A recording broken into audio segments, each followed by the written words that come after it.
Sam Katz with Gallery Glass, and I'm in Greenpoint, Brooklyn to speak with artist Chamberlin Newsome. All right, hello and welcome. This is my studio. So bright. So before we take a look at the work and ask you a little bit more about it, I'd like to know a little bit more about you, the artist. Can you tell me a little bit about your educational background, your familial background, how you got into art in the first place? Totally.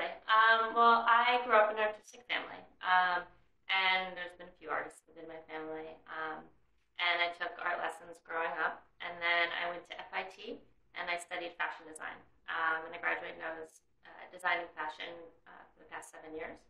And I've been painting as well throughout that time, and always doing art on the side. But now this has been my main focus. Well, let's take a look at the work then. Maybe you can tell me a little bit more about it and what the pieces, what meaning the pieces hold to you. Great. Well, we'll start over here, and this one started with... To give viewers an idea of scale, how tall is this piece? Approximately. That's a good question. I think we're looking at about 7 or 8 feet here. Maybe. So tell me a little bit more about it. Well, it started with the concept of the grass is greener. I've had a few friends move. Went to California, went to Telluride, went to India. I myself have moved around a lot in the past year.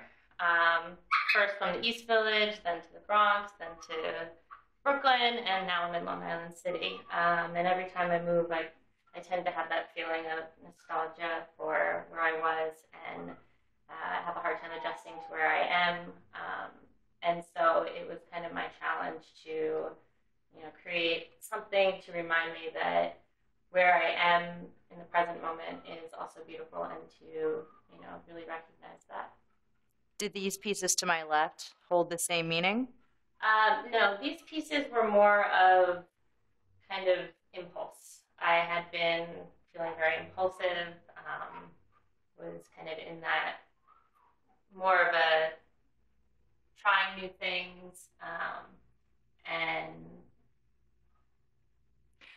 What about the color palette? You work with a very vibrant, obviously very colorful, bold palette. Is that for any particular reason? Are you trying to evoke a... I like a sense of brightness and happiness, even though sometimes, the work doesn't always come from that place, but I like to reflect it in that manner. I also, since I do have a fashion background, I study color palettes a lot, and find colors that I like mixed together, and they represent really, the thing that I'm trying to portray. And I understand you allow poetry to affect your creative flow. This piece in particular, is that right? I do. It doesn't always start out that way, but this one started out kind of with a fiery background, and it reminded me of this poem that one of my good friends gave me when I was in Italy called Hidden Flame. And so it really kind of took on a different meaning for me because the poem meant so much to me, and I tried to really, show that within the painting as well. I also try, and I've been trying to, over the past 6 months, create a new dimension within my work. So I've been playing with 3D and trying to make certain things come out. Well, I see you have, yes, layered tape here. Is that a big part of your process? Yes, the whole process basically is the layering of the tape. Can you walk me through that a little bit? Of course. So usually, I start with my canvas and I'll paint something on it, and then I map out, with this one specifically, I mapped out something with the tape. And I just use, an artist tape, and I lay it over the canvas. I kind of actually have one down here. But, I'll just lay tape, and then more tape, and more tape, and more tape. And it becomes, the painting progresses, it becomes more of a challenge because you have to remember what is dry and what's not, because it's oil, so it takes, forever to dry. I do use some different mediums that help it dry faster at different times. But do you have a preference for the linear exploration versus the modular geometric? Well, I'd always done more of those linear lines, and this was my first trial with not just specifically just straight, and I like this so much better. Slightly out of my frame of vision is this painting. Can you tell me more about this? The bunnies? Yes. The bunnies, I've been working on those for a while now, and they've kind of evolved. Obviously, a big gap between what we were just looking at and these more cartoonish characters. Yeah.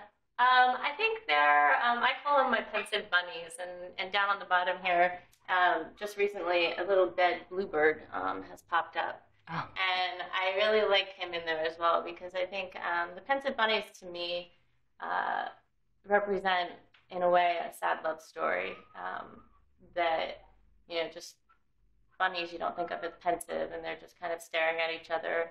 She's staring at the bluebird, which represents love. But they're not doing anything, so they just kind of turn to stone, and they're kind of also getting pulled by, because if you get close to it, there's like a net in the back within the blue, and so I see that you are obviously working with again these modular, triangular, geometric shapes to execute the landscape, and you do often toy with including landscape into some of your work. Is that right? I did started to.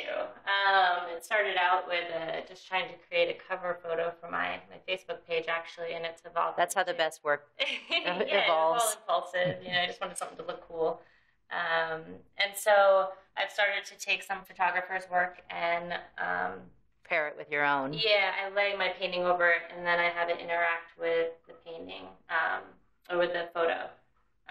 And it really creates a fun image. And I think these really, to me, represent a lot of how, in today's day, we're constantly texting, we're always connected, and I think it really kind of shows energy leaving and going from places. You also allow fashion to play a huge role in your inspiration. Can you walk me through some of your fashion influences? Sure. I mean, with fashion, I usually always start with, when I'm stuck and I don't know where to begin, I make a mood board, and I'll take magazines, and I just kind of create color and put it all together. And fashion is, who doesn't love fashion? And how do you think your technical training plays a role in the work that you're currently creating? I think a lot of it is it's been really helpful to me to have a process, and I think with fashion, you always start with an inspiration and a mood board and where it's going, and you might not ever know where it's going to end up, but it's nice to have just a palette to start with, and also a feeling or an emotion. So that has really helped me out. And there's one more little fun part that I'd like to show you. I've been trying to figure out how to make my paintings have another dimension to them, so that you have another perspective when you're there in person with it.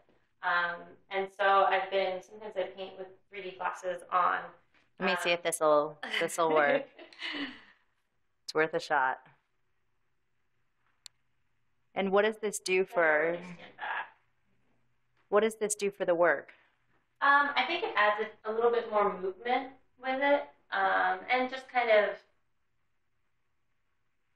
adds another layer to it. I've been just kind of trying to figure out, how to make it work, and it's slowly becoming a little more dimensional. So I'm hoping to evolve more with that concept going forward. Well, thank you, Chamberlin. This is Sam Katz with Gallery Glass. Now give us a kiss.